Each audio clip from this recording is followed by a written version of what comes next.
পর্যন্ত ফলাফল জানা যায়নি কে পাচ্ছেন বিএনপির টিকিট। এই যে অনেকগুলো আসন এখন পর্যন্ত ছেড়ে রাখা হলো, সেখানে আসলে কাদের সাথে সম্ভাব্য জোট হতে পারে বা সে আলোচনা কতদূর এগোলো সেটা একটা। এর পাশাপাশি কিছু কিছু ক্ষেত্রে দেখা যাচ্ছে যে রাস্তায় আগুন জ্বালিয়ে টায়ার জ্বালিয়েও অনেক ক্ষেত্রে যারা মনোনয়ন পাননি তাদের সমর্থকরা প্রতিবাদ করেছেন। সেই দিকটা আসলে বিএনপি সামাল দিয়ে উঠতে পারবে কিনা? দেখুন, জোটের সঙ্গে তো আলোচনা হচ্ছে। জোট বলতে যারা 15 বছর বিএনপির সঙ্গে নানান সুখে দুঃখে বিপদে আপদে মামলা হামলায় বিএনপির সঙ্গে ছিল, তাদের সঙ্গে আসন ভাগাভাগির একটা ব্যাপার আছে। নতুন করে আবার অন্য কোনো দলের সঙ্গেও জোট হতে পারে, এই আলোচনাও আছে, শোনা যাচ্ছে। সো যেই 63টা আসনে এখনো মনোনয়ন ডিক্লেয়ার করা হয়নি, সেখানে ম্যাক্সিমামই জোটের আলোচনা বা জোটের চাওয়া আসনগুলো আর কি। মানে আলোচনা তো ঠিক না, জোট তো কিছু আসন চেয়েছে যেগুলো বিএনপি কনসিডার করবে, বা যেটা ভাই বললেন যে উইনেবল ক্যান্ডিডেটকে, উইনিং ক্যান্ডিডেটকে, সেটা দেখবে বিএনপি। সো আপাতত সেই 63টা উইথ হোল্ড আছে, আমারটাও অন হোল্ডেই আছে। আর যেটা আপনি বলছেন যে মনোনয়ন না পেয়ে যেই প্রতিবাদটা, এখন দেখুন এখানে আপনি এটাকে নানানভাবেই দেখতে পারেন। এক হচ্ছে যে এত বড় একটা দল, প্রতিটি আসনে মানে কি বলবো 10 জন পর্যন্ত মনোনয়ন প্রত্যাশী আছে, এরকমও আছে। 3-4 জন তো অন অ্যান অ্যাভারেজ, কিন্তু 10-12 জন প্রত্যাশী এমনও আছে। সো সেখান থেকে একজনকে বাছাই করা is really very tough, really very tough. So তারপরেও তো এই বাছাইটা করতে হয়। সে কারণেই কিন্তু মনোনয়ন দেওয়ার আগে ভারপ্রাপ্ত চেয়ারম্যান বারবার আমাদের সঙ্গে বসেছেন, আমাদেরকে জানিয়েছেন, আমাদেরকে বলেছেন যে সকলকে তো মনোনয়ন দেওয়া যায় না।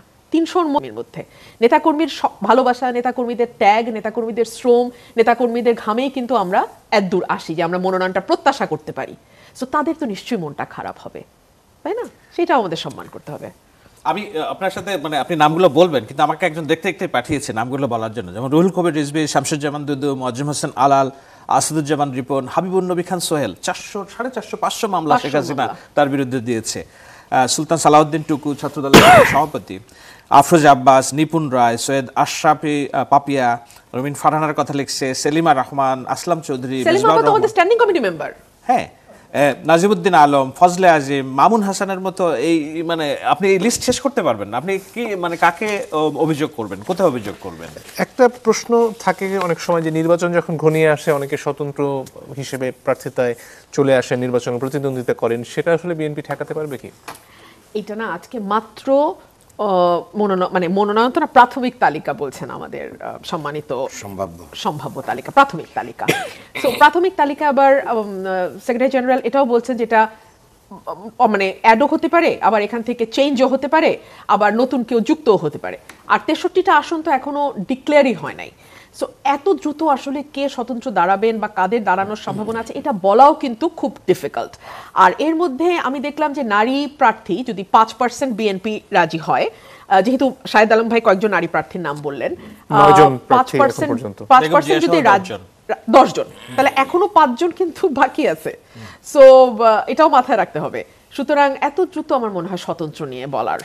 আর বাইরেও যেসব আসনে নির্বাচন কমিশনে দ্বন্দ্ব আছে, ওগুলোর ভার্ডিক্ট অপেক্ষা করছে। আমার আসলেও ভার্ডিক্ট অপেক্ষা করছে, আসনটা ভার্ডিক্ট অপেক্ষা করছে। আমি স্টিল বিশ্বাস করি যে শি ইজ কামিং। আমি জানি বাগেরহাট 2-এর একজন ওনার আসনে মানে একেবারে নিশ্চিত প্রার্থী, কিন্তু ওনারটা ওই দ্বন্দ্বের কারণে আটকে আছে। তো এরকম নানা আমার সীমানা নিয়ে এখনো দ্বন্দ্ব। ডক্টর মান্নান, আপনার কাছে আসতে চাই। এতদিন পর্যন্ত আসলে আপনাদের প্রতিদ্বন্দ্বী নিশ্চিত ছিল না, এখন পর্যন্ত যে পরিস্থিতি সেখানে আপনাদের অনেক আগে থেকে প্রার্থিতা নির্ধারিত, আপনারা মাঠে আছেন। এখন কি পরিবেশটা পাল্টাবে এবং আপনাদের আসলে কি মনে হচ্ছে এখন পর্যন্ত যে পরিস্থিতি, আপনারা আসলে কতটুকু শক্ত অবস্থানে আছেন?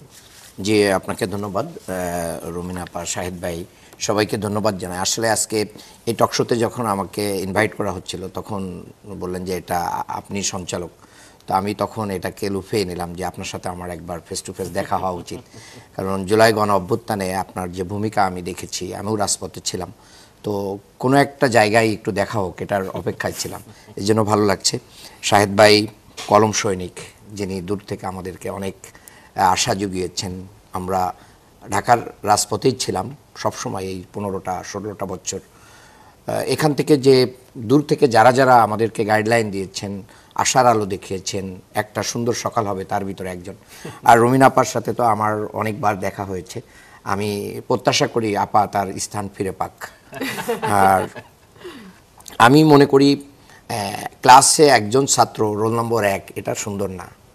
প্রতিযোগিতা প্রতিদ্বন্দ্বিতাপূর্ণ কোনো কিছুর মাধ্যম দিয়ে যখন কোনো কিছু অ্যাচিভ করা যায়, সেটার ভিতরে যে টেস্ট এবং সেটার যে শিহরণ বা অনুভবের যে শক্তি, এটা সত্যিই মানে অনেক আনন্দের, এবং এটার ভিতরে একটা আলাদা পাওয়া আছে। মানে খালি মাঠে গোল দেওয়া, এটা তো আমলিগ করেছে আর কি, 153টা ডামি। তো আমি মনে করি যে এই নির্বাচনের যে কালো মেঘ, যেটা বিএনপির পক্ষ থেকে অনেক সময় বলা হচ্ছিল যে জামাতকে দোষারোপ করা হচ্ছিল যে জামাত নির্বাচন চায় না, জামাত নির্বাচন মানে লিঙ্গারিং করতে চায়, কিন্তু আমরা দেখতেছিলাম যে বিএনপি মূলত তার প্রার্থিতা ঘোষণা না করেই নির্বাচন থেকে দেশকে আরও দূরে রাখতেছে। তো আমরা এই জন্য আজকে ধন্যবাদ জানাই যে বিএনপি আনুষ্ঠানিকভাবে তাদের প্রার্থীর তার একটা অংশের তালিকা, মেজরিটি অংশের তালিকা ঘোষণা করেছে। আমার আসন ঢাকা 6 সূত্রাপুরওয়ারি, গ্যান্ডারিয়া, কোতোয়ালি, বংশাল এর আংশিক এরিয়া। এখানে আমরা সবচেয়ে অবহেলিত একটি জনপদ, অথচ সবচেয়ে পুরাতন ঢাকা, এটা সদরঘাট বুড়িগঙ্গার কোল জুড়ে আমাদের এই অবস্থান। দেখেন, এখানে আমাদের ইঞ্জিনিয়ার ইশরাক ভাইকে নমিনেশন দেওয়া হয়েছে। আমি আজকের এই অনুষ্ঠানে আনুষ্ঠানিকভাবে তাকে ওয়েলকাম করছি, তার শুভকামনা করছি। আমরা একসাথে সুন্দর করে যেন একটা মডেল নির্বাচনে যে ফাইট করতে হয়, একটা আইডল হই আমরা একসাথে, যে না আমরা নির্বাচনে পরস্পর প্রতিদ্বন্দ্বিতাপূর্ণ পার্টি থেকে আমরা কি করব, নির্বাচন করব, কিন্তু সারা দেশ দেখুক যে এখানেও একটা সুন্দর কিছু সৌহার্দ্যপূর্ণ এবং সুন্দর। আমি আজকে একটা পোস্ট দিয়েছি আমার আইডিতে, সেখানে আমি একটা মসজিদে, ইঞ্জিনিয়ার ইশরাক গিয়েছিলেন, তা আমি সেখানে মসজিদে বক্তব্য শেষ করার পরে একজন বলল ইশরাক ভাই আসছে। তো আমি বললাম যে তাড়াতাড়ি ভাইকে আসতে দাও। আমি তাকে মসজিদের ভিতরে জড়িয়েছিলাম, বুকে জড়িয়েছিলাম। সেই ছবিটাই আমি আজকে পোস্ট দিয়েছি যে আসুন একসাথে মিলে প্রতিহিংসার রাজনীতির কবর রচনা করি। তা প্রতিহিংসা নয়, বাংলাদেশকে ফ্যাসিবাদ মুক্ত করতে পেরেছি আমরা সবাই মিলে, এটাই হচ্ছে আমাদের সবচেয়ে বড় পাওয়া। আর আগামী দিনে যেন নতুন ফ্যাসিবাদ তৈরি না হয়, বাংলাদেশ যেন ওই ফ্যাসিবাদের জায়গায় ফিরে না যায়। চাঁদাবাজি, দখলবাজি, মাস্তানি, সন্ত্রাসী এবং মাদক, এগুলো আমাদের মানে রাজনীতিতে ভরে গেছে। তো যারা আগামী দিনে এই বাংলাদেশকে গড়তে আসবে, আমি মনে করি, আমাকে এখন টিভির একটা টক শোতে বলেছিলেন যে আগামী নির্বাচনে কোন মার্কাটা আপনারা চ্যালেঞ্জ মনে করছেন।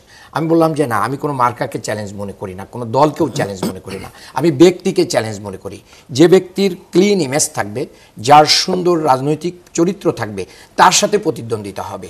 এখানে কিন্তু রাজনৈতিক দলগুলো যদি সেই জাতীয় ব্যক্তিকে নমিনেশন দিতে ভুল করে, তাহলে কমপক্ষে জেনজি যারা আছে, প্রায় 4 কোটি ভোটার যারা মানে আগামী দিনের তরুণ যারা ভোট দিতে পারে নাই, তাদেরকে কিন্তু 9-6 বুঝায় ভোট নেওয়া যাবে না। তারা কিন্তু রাইট জায়গায় তার সিলটা মেরে দিবে।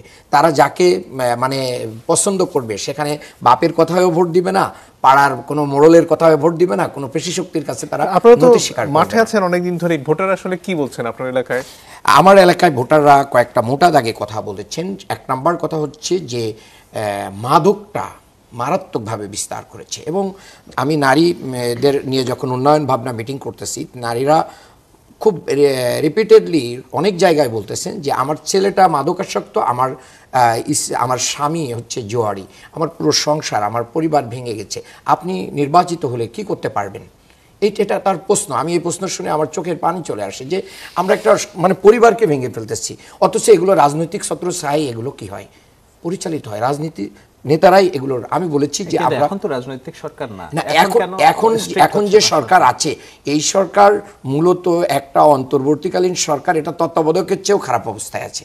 কারণ হচ্ছে এখানের যে পুলিশগুলো আছে, আপনি জানেন যে বাস্তবতার কারণে পুলিশের মনোবল নাই, পুলিশ এই জাতীয় রিস্ক নিচ্ছে না, কারোর মানে অনেকেরই পকেটে চলে গেছে, যার কারণে কোনো এ পর্যন্ত বাংলাদেশের এই অন্তর্বর্তী সরকারের আপনি দেখবেন না যে একটা বড় বড় পাথরকাণ্ড, পাথর দিয়ে মানুষ মারা থেকে শুরু করে যত বড় বড় ঘটনা ঘটেছে, সেই রিকভারি তো নাই, সেরকম এক্সাম্পলারি কোনো আমরা কিছু দেখছি না। এই যে 5ই আগস্টের টাইম পর্যন্ত যত অস্ত্র লুট হয়েছে থানাগুলো থেকে, আপনার কতটা অস্ত্র বাংলাদেশে উদ্ধার হয়েছে? হয় নাই। কারা উদ্ধার করবে? এই উদ্ধারের তো কাজ ছিল তাদের। তার মানে আমি যেটা বলতে চেয়েছি যে রাজনৈতিক ছত্রছায়ায় যখন অন্যায় হয়, তারপরে হচ্ছে দেখেন আমার এলাকা যে সদরঘাট, এখানে আপনার ফলের মার্কেট আছে, বড় আড়ত। এখানে একটা ট্রাক আগে নাকি 2600 টাকা দিতে হতো, এখন 5000 টাকা দিতে হয় এক নাইটে তার ফলগুলো আনলোড করবে। কাকে দেয়, কে নিয়ে যায়? ওই ভাই ব্রাদাররাই নিয়ে যায় আর কি। এটা মানে একটা ওপেন সিক্রেট। এবং এটা ভাগ বটরা। এবং আমি যতটুকু বুঝেছি একটা মুরগির মার্কেট কাপ্তান বাজার প্রেসিডেন্টের বাড়ির খুব কাছেই, এখানে প্রতি রাতে মানে মিনিমাম 50 লাখ টাকার কি লেনদেন হয়। এটা কিভাবে হয়? এটা আমরাই করছি। আমি দেখছি যে দুর্নীতিকে যদি আমরা নো করে দিতে পারি, চাঁদাবাজিকে নো করে দেয়, তাহলে বাংলাদেশকে এগিয়ে নেওয়ার জন্য 5 থেকে 10 ইয়ার্স ইয়ানাফ। অনেক ধন্যবাদ। একটা বিরতির সময় হয়ে গেছে দর্শক, একটু পরে ফিরে আসি। ফিরে এসে আমরা এই মুহূর্তে যে সমস্যাটি চলছে, অর্থাৎ কোন সময় গণভোট হবে, কোন সময় জাতীয় নির্বাচন হবে এবং এর পাশাপাশি এই জুলাই সনদের বাস্তবায়নের প্রক্রিয়া কি হবে তা নিয়ে যে মতপার্থক্য রয়েছে রাজনৈতিক দলগুলো, সে নিয়ে আলোচনা করতে চাই। আশা করি সাথে থাকবেন। আজকে সরকারের তরফ থেকে মন্ত্রিপরিষদ সিদ্ধান্ত নিয়ে জানালেন যে 1 সপ্তাহ সময় আছে রাজনৈতিক দলগুলো তাদের মধ্যে মতপার্থক্যগুলো দূর করার, তা না হলে সরকার 1 সপ্তাহ পরে সিদ্ধান্ত নেবেন। অনেকে এই যে দূরত্ব বা এই মতপার্থক্য, এটাকে একটা বড় শঙ্কার কারণ হিসেবে দেখে, নির্বাচন নিয়ে অনিশ্চয়তা তৈরি হওয়ার সম্ভাবনা দেখেন। আপনার কাছে তেমনটা মনে হয় কিনা? না, আমি মনে করি না নির্বাচন নিয়ে কোনো শঙ্কা আছে। নির্বাচন নিয়ে যেটা সরকার বলেছে, আমার মনে হয় তারা রাজনৈতিক দলগুলোর কোর্টে বলটা দিয়েছে একটু দেখার জন্য যে কতটা তারা সৌহার্দ্যপূর্ণ সম্পর্ক আচরণ করে। কিন্তু আপনি যদি খেয়াল করবেন দেখবেন সরকারের সাথে ঘনিষ্ঠ এবং সরকারের আস্থাভাজন পত্রিকার একটা আমার দেশ আজকে মনে হয় একটা প্রতিবেদন করেছে যে কেটে যাচ্ছে শঙ্কা। সেখানে যেই 2-3টি বিষয়ের কথা বলা হয়েছে, সেই 3টি বিষয় নিয়েও একটা সিদ্ধান্তে আসার, এটাকে কি বলে, সরকার মোটামুটি সিদ্ধান্ত নিয়ে রেখেছে বলেই ওই প্রতিবেদন অনুযায়ী আমরা জেনেছি। যেমন গণভোটের বিষয়টা, সেটা নির্বাচনের আগে না, নির্বাচনের দিন কিভাবে হবে। আমি কাল না পরশুদিন একটা টকশোতে বলছি, দেখেন এটা খুবই নন প্রাগমেটিক একটা চিন্তা নভেম্বরে গণভোট করা, কারণ গণভোটটা একটা খুব সেন্সিটিভ বিষয় এবং এটা প্রত্যেকটা রেজাল্টও বাংলাদেশের ভাগ্য নির্ধারণই একটা বড় বিষয়। সেখানে এই এত 20 কোটি মানুষের ভোট নেওয়া, 1 মাসের প্রিপারেশন, ইটস অ্যাবসার্ড। তো এগুলো আমার ভাইরা যারা এই দলের থেকে দাবি করছে, এগুলো মনে হয় যে ওই মানে নাক কেটে অপরের যাত্রা ভঙ্গ করার যে বিষয়, সেটার একটা কিছু থাকতে পারে। তো সেটা হালে পানি পাবে না, সে ইলেকশনের দিনই হবে, নির্বাচনের দিনই হবে। গণভোট আগে হলে সেটা নাক কেটে পরের যাত্রা কিভাবে ভঙ্গ করা হয়, না আমি বলছি ওই দাবিটাই, আমি বলছি না দাবিটা, তো সেই দাবি হচ্ছে না, এটা নির্বাচনের দিনই হবে। দ্বিতীয় কথা হচ্ছে যে আমার দেশের এই প্রতিবেদন অনুযায়ী ঐকমত্য কমিশন যে পরামর্শ দিয়েছে, যদি 270 কার্য দিবসের মধ্যে ইলেক্টেড গভর্নমেন্ট এগুলো পালন না করে, তা অটোমেটিক্যালি এটা আইনে পরিণত হবে। এটাও আপনার সাংবিধানিকভাবে কোনো রকম এটাকে কি বলে, যে কেউ একটা রিড করলে এটা মানে তুড়িতে উড়ে যাওয়ার কথা। সুতরাং সরকার ওইটাও রাখবে বলে মনে হচ্ছে না, এরকম একটা আভাস ওই রিপোর্ট অনুযায়ী দিয়েছে। আমি এই জন্য মনে করি যে সরকার যে বলটা ঠেলে দিল রাজনৈতিক দলগুলোর কাছে, এবং এটার সাথে আমি অ্যাপ্রিসিয়েট করি আব্দুল্লাহ তাহের সাহেব আজকে বলেছেন যে let's sit together and discuss. আপনি আগেই বলেছি এনসিপি আজকে নমিনেশন দিয়েছে, তাদের প্রতীক সংক্রান্ত যে জটিলতা ছিল, শাপলা হবে না, শাপলাকুলি তারা মেনে নিয়েছে, নির্বাচন কমিশন একটা সলিউশন বের করেছে। সো এনসিপি সবগুলো আসনে নমিনেশন তাদের দিয়ে দিছে, জামাত তো অনেক আগে থেকেই দিছে, বিএনপি আজকে দিল।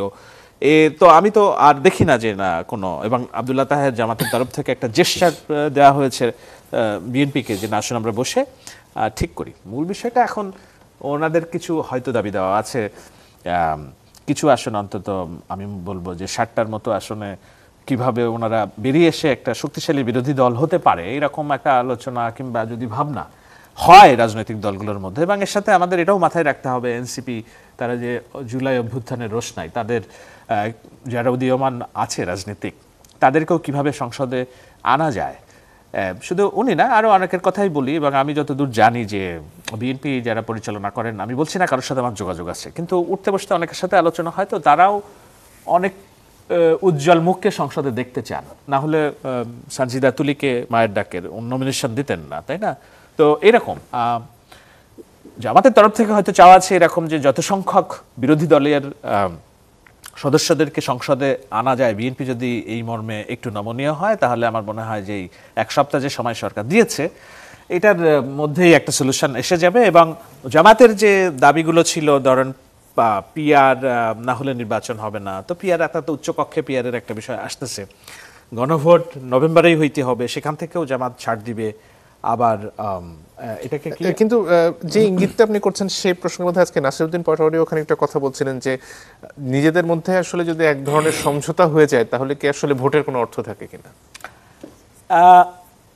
আপনি যদি নৈতিক বিচারে দেখেন, তাহলে তো আরো অনেক বিষয় আছে। আমরা কি সব নৈতিক বিচারের রাজনীতি করছি কিনা? আমাদের দরকার যে এই মুহূর্তে যদি আপনি free and fair and level playing ইলেকশনের কথা বলেন, তাহলে দেখবেন যে আরও অনেক রাজনৈতিক দলের আলোচনা আমাদের টেবিলে আসছে না। যেমন জাতীয় পার্টি স্টিল কি করবে আমরা জানি না, তাই না? আওয়ামী লীগের অনেকেই যারা রক্তের দাগ হাতে নেই কিন্তু জনসমর্থন আছে, তারা স্বতন্ত্র ইলেকশন করতে পারবেন কিনা, কিংবা পারলে তারা ফিল্ড পাবেন কিনা, এগুলো নৈতিকতার প্রশ্ন। তো সেই জন্য নাসিরুদ্দিন পাটোয়ারি উনি নিজে অনেক অনৈতিক কথা এবং উল্টাপাল্টা কথা বলেন। ওনার খুব কথাকে আমি ধাতব্যে নেওয়ার পক্ষপাতী নই আর কি। একটা হলো যে এই বিষয়টা তো মানতে হবে যে আওয়ামী লীগকে উৎখাত করা হয়েছে রাষ্ট্র ক্ষমতা থেকে, আমরা সবাই মিলে করেছি।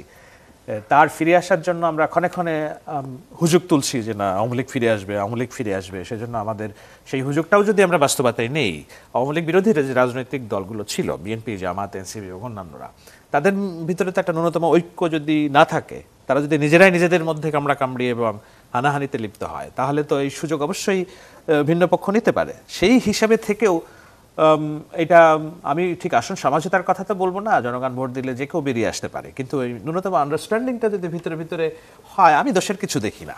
জি, ডক্টর মান্নান আপনার কাছে আসতে চাই। এই পর্যায়ে জামাত ইসলামী বেশ কয়েকটি বিষয়ে বিএনপির সাথে দ্বিমত পোষণ করে আসছে, তার মধ্যে গণভোট আগে করার বিষয়টি আপনারা বারবার জোর দিয়ে বলেছেন। এই যে এক সপ্তাহ সময় দেওয়া হলো, এর মধ্যে আসলে কি প্রক্রিয়া আলোচনা হবে, কে উদ্যোগ নেবে আলোচনা করার? আপনাদের তরফ থেকে রেফারির কথা বলা হয়েছে, সরকারের তরফ থেকে যাতে কেউ থাকেন সেই দাবি করা হয়েছে। আসলে সামনে কি অপেক্ষা করছে এক সপ্তাহে? জি, আপনাকে ধন্যবাদ। দেখেন, আমি এই উত্তরটা দেওয়ার আগে একটু শাহেদ ভাইয়ের কথা বলতে চাই। ভাই জামাতকে 60টা আসন, 50টা আসন, এমনকি বিএনপির মহাসচিবও একসময় এরকম একটা ধূম্রজাল সৃষ্টি করতে চেয়েছিলেন। জামাত ইসলামীকে এখন এভাবে কনসিডার করার কোনো সুযোগ নেই। জামাতের নেতৃত্বে একটা জোট, অঘোষিত একটা আন্ডারস্ট্যান্ডিং 8 দলীয় মিটিং গতকাল আজকেও হয়েছে। তো সেখানে শক্তিশালীভাবেই জামাত আসতেছে এবং 5ই আগস্ট পরবর্তী যে রাজনীতি, সেই রাজনীতির আকাশটাকে কালো মেঘে আচ্ছন্ন করেছে বিএনপির কতিপয় নেতৃত্ব। আমাকে বলবেন অবশ্যই। তো দেখেন, এই জায়গা থেকে বিএনপির জনপ্রিয়তা কি হয়েছে, ক্ষুণ্ণ হয়েছে, যার কারণে এখানে বাংলাদেশের মানুষ কিন্তু একটা বিকল্প বুঝতেছে। আমি মাঠ পর্যায়ে door to door, market to market, প্রতিটা জায়গায় মানুষের কাছে যাওয়ার কারণেই আমি এটা মাঠ থেকে বলছি, ব্যক্তিগত কোনো গবেষণা প্রতিষ্ঠান বা পত্রিকা বা মিডিয়ার তৈরি করা কোনো রিপোর্ট থেকে বলছি না, আমি একজন মাঠকর্মী হিসেবে বলছি। কাজেই আমি মনে করি যে এবার একটা প্রতিদ্বন্দ্বিতাপূর্ণ নির্বাচন হবে। সেই নির্বাচনে যদি আপনারা এই অবস্থা তৈরি করতে চান যে বিএনপি ক্ষমতায় নিশ্চিত আসতেছে আর বাকিদেরকে বিরোধী দল বানানোর জন্য কয়েকটা সিট দিয়ে দিচ্ছে, তো নির্বাচনের আগেই তো ডিসি, এসপি, অন্য যত উইং আছে নির্বাচনের, তারা সবাই মিলেই তো তখন মানে তারেক রহমান, খালেদা জিয়ার কাছে ফুল দিয়ে গোপনে গোপনে দেখা করে মোটামুটি অগ্রিম আশীর্বাদ নেবে। আপনাদের মিডিয়াগুলো যে আগে ভাগে সেখানে অবস্থান নেওয়ার জন্য ঠেলাঠেলি করবে কার আগে কে যেতে পারে, তাহলে নির্বাচন দেওয়ার তো কোনো প্রয়োজন আসে না দেশে টাকা পয়সা নষ্ট করে। এখানে কোনো কায়দায় যদি কাউকে ক্ষমতায় দিয়ে দেওয়া যায় সেটাই ভালো। এটা আমি মনে করি পুতুল খেলা না। বাংলাদেশে একটা সরকার পরিবর্তনের যে ধারা, দীর্ঘদিন গণতান্ত্রিক ধারা থেকে আমরা বঞ্চিত। এই জায়গায় ফাইটিংয়ে যদি জামাত একটা সিটও না পায় তো সমস্যা কোথায়? জনগণ যদি না দেয়, আবার জনগণ যদি জামাতকে মেজরিটি দিয়ে দেয়, তাহলে আপনি কেন সেটাকে বলতেছেন? এবং বাংলাদেশে অনেক জায়গায় এই কথা বলা হচ্ছে জামাতকে ঠেকাইতে হবে, জামাত আগামী দিনে তাহলে ক্ষমতায় চলে আসবে। তো প্রবলেম কি? আপনি অনেক কিছু ধোয়া তুলেছেন বিগত বছরগুলোতে, কিন্তু জনগণ তো এরপরও রিজেক্ট করে নাই জামাতকে। জামাতকে তো লাইমলাইটে রেখে দিয়েছে, জনগণ তো রিজেক্ট করে নাই। তাহলে আপনি আমি বুদ্ধিজীবী হয়ে কেন জামাতকে রিজেক্ট করার জন্য মরিয়া হয়ে যাব? এই জায়গাটা মনে হয় খুব সুন্দর দেখায় না। আর আপনি যেটা বলেছেন যে রাজনৈতিক দলগুলোতে, আজকে আসিফ নজরুল স্যার সাংবাদিক সম্মেলনে আরও কয়েকজন উপদেষ্টা তারা ছিলেন, সেখানে যে বিষয়গুলো বলেছেন রাজনৈতিক দলগুলোর কোর্টে বল ঠেলে দিয়েছেন।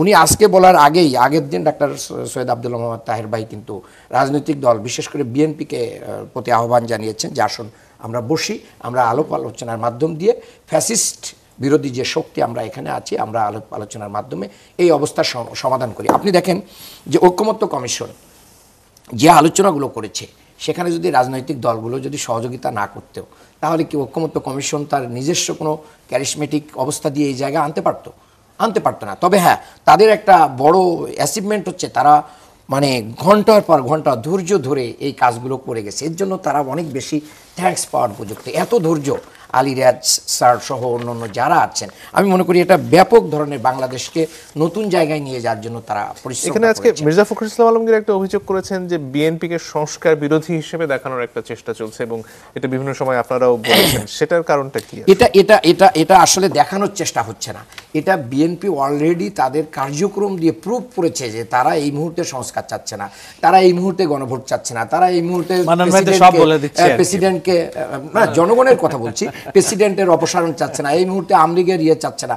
এই যে অনেকগুলো কার্যক্রমে এখনই না, আবার মানছেন কিন্তু প্রেসারে পড়ে জনগণের, যে এই যে 10 বছর ক্ষমতার মেয়াদ, তারপরে হচ্ছে মনে করেন সরকারি দল বিরোধী মানে দলীয় প্রধান, সরকার প্রধান, এই যে তারপরে পিয়ার সিস্টেমে উচ্চকক্ষ নিম্নকক্ষটা মানেনি নাই, কিন্তু উচ্চকক্ষে মানবেন কি না মানবেন এখনও কিন্তু কনফার্মেশন দিয়ে নাই। তাহলে মূলত জনগণের কাছে ঐক্যমত্য কমিশনের লং টাইম আলাপ আলোচনার মাধ্যম দিয়ে এটা জনগণের সামনে স্পষ্ট হয়েছে যে বিএনপির কারণে সংস্কারটা লেট হচ্ছে এবং এখনও কোনো একটা মানে কনক্লুশনে আসা যাচ্ছে না। এই জায়গা জনগণের কথা, এটা কোনো দলের কথা না। জি, ধন্যবাদ। রুমিন ফারহানা, বিএনপি সংস্কার চাইছে না এবং বিএনপি নির্বাচনের জন্য যে আসলে প্রস্তুতি, সেখানে এখন পর্যন্ত যে মতপার্থক্য থেকে গেছে তার জন্য দায়ী, যেটা একটু আগে জনাব মান্নান বলছিলেন, সেটার ব্যাপারে আপনার মন্তব্য শুনতে চাই। আপনি 19 দফা বলেন, ভিশন 2030 বলেন, 31 পয়েন্টস বা 31 দফা বলেন, এই সব কিছু বিএনপি দিয়েছে। এখন নোট অফ ডিসেন্টকে যদি আপনি প্রতারণামূলকভাবে মানুষকে ভুল বোঝাতে চেয়ে আপনি যদি এটাকে বলেন যে বিএনপি সংস্কার চাইছে না, আপনি এটা বলতে পারেন, কিন্তু মানুষ কিন্তু বোঝে। 1, 2 হলো নোট অফ ডিসেন্ট কিন্তু জামাতের তরফ থেকে এসছে, সব দল থেকে এসছে, এক এক দল এক এক দিকে নোট অফ ডিসেন্ট। আমি শুধু একটা উদাহরণ দিই। আমাদের দ্বিতীয় যেই ধারাটি পরিবর্তনের কথা বলা হয়েছে, বাংলাদেশি জাতীয়তাবাদ সংক্রান্ত, সেখানে 3টা দল নোট অফ ডিসেন্ট এসছে 3 রকম ভাবে। এনসিপি দিয়েছে, জামাত দিয়েছে, বিএনপি দিয়েছে। সো নোট অফ ডিসেন্ট মানে সংস্কার না চাওয়া, বিষয়টি তেমন নয়। অথবা গণভোট এবং নির্বাচন একসাথে হোক, সেটা চাওয়া মানে সংস্কার না চাওয়া, তাও কিন্তু নয়। কিংবা 270 দিনের মধ্যে, কার্যদিবসের মধ্যে সংস্কার বাস্তবায়ন না হলে অটো বাস্তবায়িত হয়ে গেছে বলে ধরে নেয়া, এটাও সংস্কারকে না বলা নয়। আমি বরং আপনাকে একটা ছোট খবরের দিকে দৃষ্টি আকর্ষণ করি। ধরুন এই যে 84টা দফা নিয়ে মাথা ঘামাতে ঘামাতে আমরা ভুলেই যাচ্ছি যে বাংলাদেশে বিনিয়োগ এখন কোভিডকালীন সময়ের চেয়েও নিচে নেমে গেছে। আমরা ভুলেই গেছি যে 300-র উপরে গণপিটুনিতে মানুষ হত্যা করা হয়েছে গত 1 বছরে। আমরা ভুলেই গেছি যে 360টার উপরে মব হয়েছে 365 দিনের মধ্যে। আমরা এগুলো নিয়ে আর আলোচনা করছি না। আমরা এখন মানে উচ্চকক্ষ, নিম্নকক্ষ, প্রধানমন্ত্রী মেয়াদ, তারপর প্রধানমন্ত্রীর সঙ্গে রাষ্ট্রপতির ক্ষমতার ভারসাম্য, এগুলো নিয়ে খুব ব্যস্ত। আপনাকে একটা ছোট্ট উদাহরণ দিই। জনপ্রশাসন সংস্কার কমিশনের 208টা সুপারিশের মধ্যে আশু বাস্তবায়নযোগ্য হিসেবে চিহ্নিত করা হয়েছিল 18টিকে। এটা দৈনিক সমকালের একটা রিপোর্ট। তার মধ্যে থেকে অপেক্ষাকৃত সহজে বাস্তবায়নযোগ্য মাত্র 8টা প্রস্তাব চিহ্নিত করা হয়েছে। তার একটাও বাস্তবায়ন হয়নি, 3টা আংশিকভাবে হয়েছে। সেই 3টা কি কি? মহাসড়কে ফিলিং স্টেশনে স্বাস্থ্যসম্মত শৌচাগার, নাগরিকের পাসপোর্ট পাওয়ার মৌলিক অধিকার এবং সরকারি দপ্তরে নির্দিষ্ট বিরতিতে গণশুনানি নিশ্চিত করা। এই 3টা আংশিকভাবে হয়েছে। কোথায় 208 আর কোথায় আশু বাস্তবায়নযোগ্য 18? তার মধ্যে মাত্র 3টা। সো আপনি আসলে সংস্কার বলতে কি বোঝেন? পণ্ডিতরা একরকম বোঝে সংস্কার, যারা দলের স্বার্থে সংস্কারকে ব্যবহার করতে চায়, যে যত দেরিতে হয় সংস্কার বা বিচারের জজবা তুলে নির্বাচনটাকে যত পিছানো যায়, তাতে আমার হয়তো 2টা সিট বেশি হইলো বা কম হইলো, দলীয় স্বার্থে যারা এটাকে দেখে তারা সংস্কার একভাবে বুঝে। আমি তো গ্রামের একেবারে কৃষক, খেটে খাওয়া মানুষ, ছোট দোকানদার, টেম্পু চালক বা আপনার অটোরিকশা চালক, তাদের সঙ্গে যখন কথা বলি, আমি বলি আপনারা পরের সরকারের কাছে কি চান? তারা বলে আমরা সস্তায় চাল চাই, আমরা প্রতিটা জিনিস যেগুলো এখন এত দাম দিয়ে কিনতে হয় আমরা কিনতে পারি না, নিত্য পণ্য, সেটা আমরা কম দামে পেতে চাই। আমরা চাই উপজেলা স্বাস্থ্য কমপ্লেক্সে একটা ডাক্তার সবসময় থাকবেন, আমরা চাই ওষুধগুলা যাতে পাওয়া যায়, আমরা চাই আমার বাচ্চাটার পড়াশোনার খরচটা যেন কম হয়, উল্টো যেন আমি মানে যদি মানে কিছু ভর্তুকি বা যেটাকে বিএনপি যেটা শুরু করেছিল, আইনের শাসনের মূল কথা যেখানে আসলে ক্ষমতার ভারসাম্য থাকার কথা, প্রধানমন্ত্রীর কাছে ক্ষমতার কেন্দ্রীয় ভবন থেকে বেরিয়ে আসার কথা, সেগুলোর ক্ষেত্রে কি আসলে বাধা থেকে যাচ্ছে না অনেক ক্ষেত্রেই? একদম না মঞ্জুর। আপনি বলেন তো, এই যে মূল কি পয়েন্টগুলো আপনি বললেন, ক্ষমতার ভারসাম্য, প্রধানমন্ত্রী রাষ্ট্রপতি ক্ষমতার ভারসাম্য, মন্ত্রী পরিষদের ক্ষমতার ভারসাম্য, বিএনপি কি সবগুলো জায়গায় সংস্কারের কথা বলে নাই? তার 31 দফাতেই তো সে বলেছে। আমি একটা উদাহরণ দিই, পৃথিবীর কোথাও আছে যে এক ব্যক্তি 10 বছরের বেশি কোনো গণতান্ত্রিক দেশে প্রধানমন্ত্রী হতে পারবে না? এটা বাংলাদেশে করা হচ্ছে এবং বিএনপি এটা মেনে নিয়েছে। বিএনপির এত বড় একটা কম্প্রোমাইজ বলেন, সমঝোতা বলেন, মিউচুয়ালে আসা বলেন, এটাকে আপনি ছোট করে দেখবেন কেন? এটা তো বিএনপির ভীষণ ইতিবাচক একটা দিক। আবার আপনি চিন্তা করেন, আমরা যখন বলছি আমরা ডেপুটি স্পিকার করব বিরোধী দল থেকে, আমরা যখন বলছি সংসদীয় 5টা ইম্পর্টেন্ট কমিটির প্রধান আমরা বিরোধী দল থেকে করব, আপনি কি এগুলোকে বিএনপি ক্রেডিট দেবেন না? 70 অনুচ্ছেদ সংস্কারের ব্যাপারে জামাত নোট অফ ডিসেন্ট দিয়েছে, বিএনপি নোট অফ ডিসেন্ট দিয়েছে, এনসিপি নোট অফ ডিসেন্ট দিয়েছে, বাট বিএনপি তো বলেছে যে তারা 70 অনুচ্ছেদ উঠিয়ে দেবে 4টা জায়গা ছাড়া। তো এগুলোকে আপনি সমঝোতার মনোভাব বলবেন না?